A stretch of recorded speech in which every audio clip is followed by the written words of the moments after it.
நீதிமொழிகள் 31ஆம் அதிகாரம். ராஜாவாகிய லேமுவேலுக்கு அடுத்த வசனங்கள்.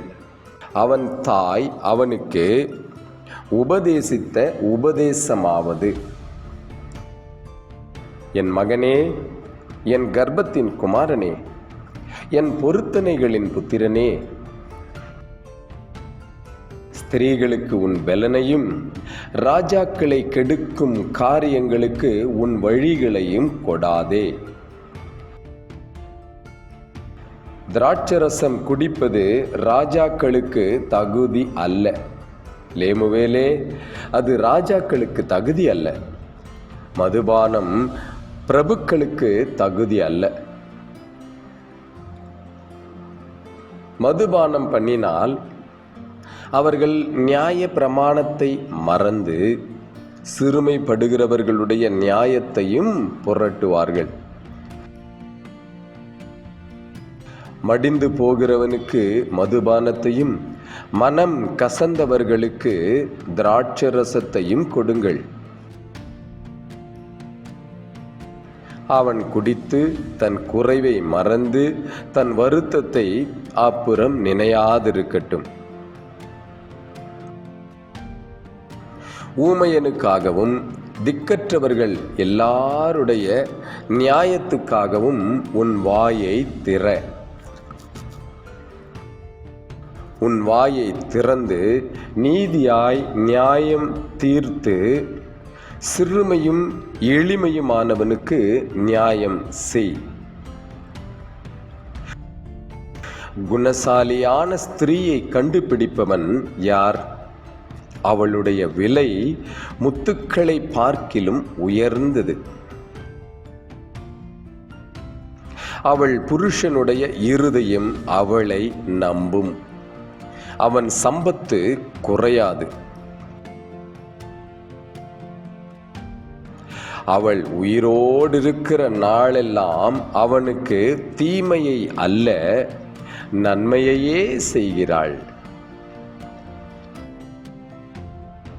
ஆட்டு மயிரையும் சணலையும் தேடி தன் கைகளினால் உற்சாகத்தோடே வேலை செய்கிறாள். அவள் வியாபார கப்பல்களைப் போல் இருக்கிறாள். தூரத்திலிருந்து தன் ஆகாரத்தை கொண்டு வருகிறாள். இருட்டோடே எழுந்து தன் வீட்டாருக்கு ஆகாரம் கொடுத்து தன் வேலைக்காரிகளுக்கு படி அளக்கிறாள். ஒரு வயலை விசாரித்து அதை வாங்குகிறாள். தன் கைகளின் சம்பாத்தியத்தினால் திராட்சை தோட்டத்தை நாட்டுகிறாள். தன்னை பெலத்தால் எடை கட்டி கொண்டு தன் கைகளை பலப்படுத்துகிறாள். தன் வியாபாரம் பிரயோஜனம் உள்ளது என்று அறிந்திருக்கிறாள்.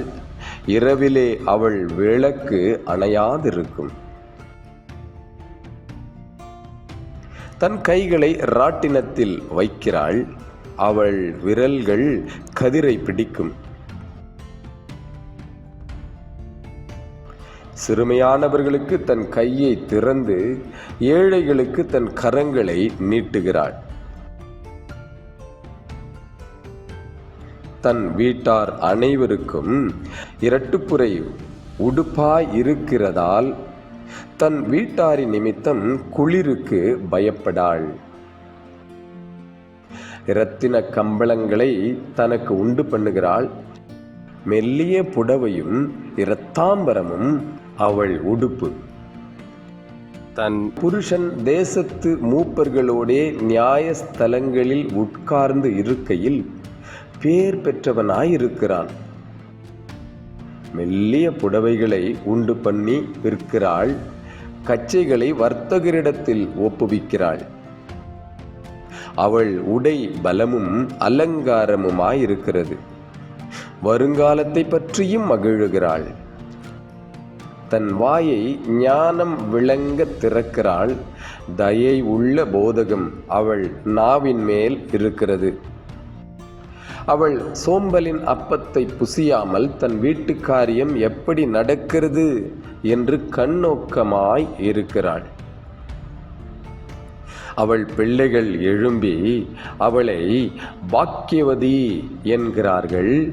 அவள் புருஷனும் அவளை பார்த்து, அநேகம் பெண்கள் குணசாலிகளாய் இருந்தது உண்டு, நீயோ அவர்கள் எல்லாருக்கும் மேற்பட்டவள் என்று அவளை புகழுகிறான்.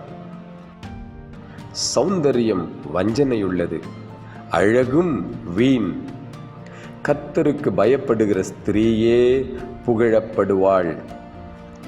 அவள் கைகளின் பலனை அவளுக்கு கொடுங்கள், அவளுடைய செய்கைகள் வாசல்களில் அவளை புகழக் கடவது.